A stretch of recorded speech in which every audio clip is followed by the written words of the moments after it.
بسم اللہ الرحمن الرحیم وصلی اللہ علی النبی الکریم رب اشرح لی صدری ویسر لی امری واحلل عقدۃ من لسانی یفقہوا قولی۔ کووڈ-19 اور سوشل ڈسٹنسنگ۔ قرآن میں بنی اسرائیل کے حوالے سے یہ بات آئی ہے وَأُشْرِبُوا فِي قُلُوبِهِمُ الْعِجْلَ بِكُفْرِهِمْ، اور ان کے دلوں میں بچڑے کی محبت گھول کر پلا دی گئی بسبب ان کے کفر کے۔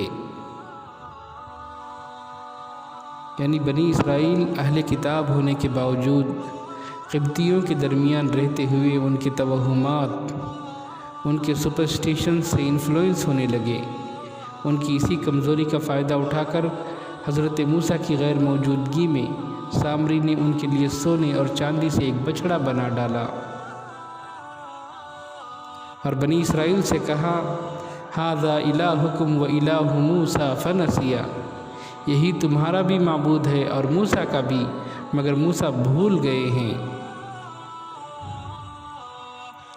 اس طرح سامری نے بنی اسرائیل کی مادہ پرستانہ ذہنیت، ان کی میٹیریلسٹک مائنڈ سیٹ کی کمزوری کو تاڑ لیا اور ان کی اسی کمزوری کا فائدہ اٹھا کر ان کے لیے سونے اور چاندی کے زیورات سے ایک بچڑا بنا دیا۔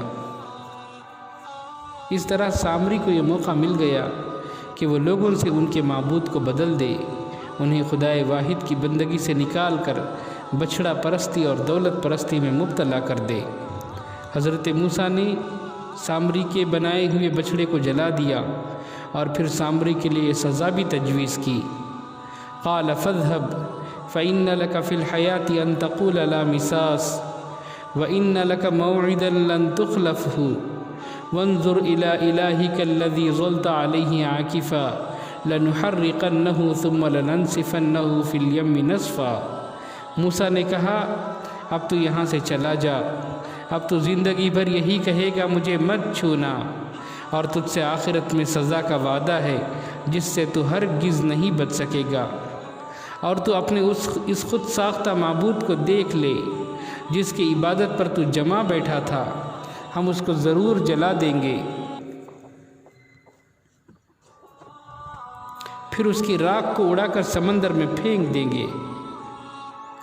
ایسے لگتا ہے کہ حضرت موسیٰ کے زمانے میں صرف ایک سامری تھا، مگر جدید مادی دور میں پوری دنیا میں چاروں طرف سامری ہی سامری بھرے پڑے ہیں۔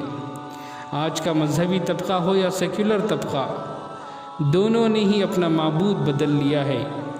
آج کے انسان کا صرف ایک ہی کنسرن ہے، اور وہ یہ ہے کہ اپنی مادہ پرستانہ نفسیات کو کیسے تسکین فراہم کی جائے، میٹیریلزم کے ڈھیر کو کیسے اپنے آس پاس جمع کیا جائے، مادی اعتبار سے اپنے لیے کیسے ایک معیاری دنیا بنائی جائے۔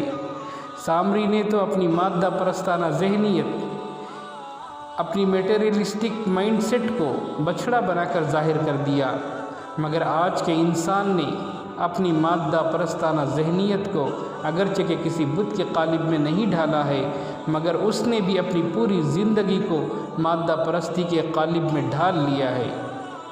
اس کے جسم کا ریشہ ریشہ مادہ پرستی سے بھرا ہوا ہے۔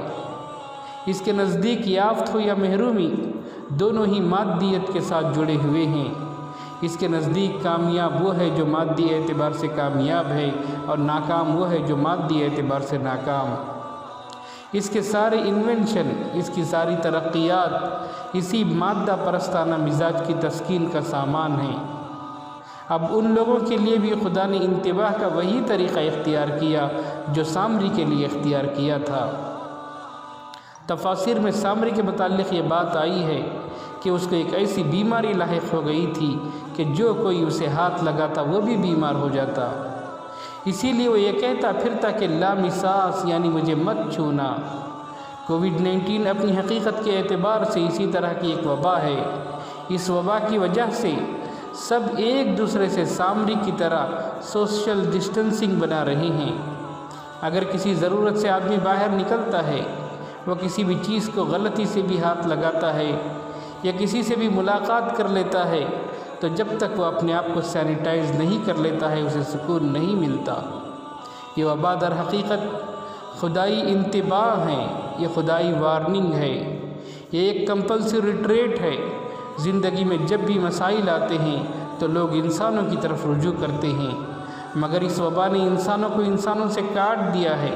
اس وبا کا حل انسانوں سے جڑنے میں نہیں بلکہ انسانوں سے سوشل ڈسٹنسنگ بنائے رکھنے میں ہے۔ ایسا واقعہ صرف اس لیے پیش آیا ہے کہ لوگ انسانوں سے کٹ کر خدا سے جڑیں۔ اس واقعے میں سبق کے اور بھی پہلو ہیں، جیسے جب انسان آخرت کی دنیا میں پہنچے گا تو وہاں کا ہر مسئلہ ذاتی نوعیت کا مسئلہ ہوگا، اس لیے وہاں ہر آدمی یہی کہے گا کہ نفسی نفسی۔ مگر موجودہ دنیا میں جب بھی مسائل پیش آتے ہیں تو وہ اس کو صرف دوسروں کے مسئلے کے طور پر دیکھ پاتا ہے، مگر کووڈ-19 ہر ایک کے لیے ذاتی نوعیت کا مسئلہ بن گیا ہے۔ ہر آدمی اپنی ذات کو لے کر پریشان اور سرگرداں ہیں، ہر آدمی نفسی نفسی کے عالم میں مبتلا ہے۔ اس واقعے میں انسان کے لیے ایک سبق کا پہلو یہ بھی ہے کہ وہ دوسروں کے اچھے اور برے دونوں ہی طرح کے خیالات سے بہت جلد انفلوئنس میں آ جاتا ہے۔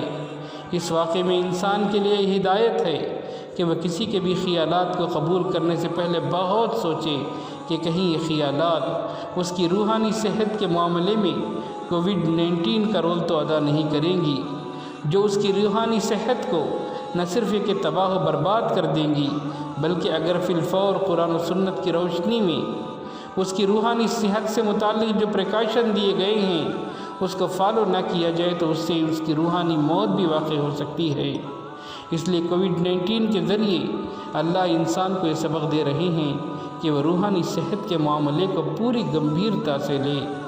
حضرت عمر کے بقول خالط الناس فانظروا اللہ تکلیموا دینکم، لوگوں سے میل جول رکھو مگر خیال رہے کہ ان کے خیالات سے انفلوئنس ہو کر اپنی شخصیت کو داغدار نہ کر بیٹھو۔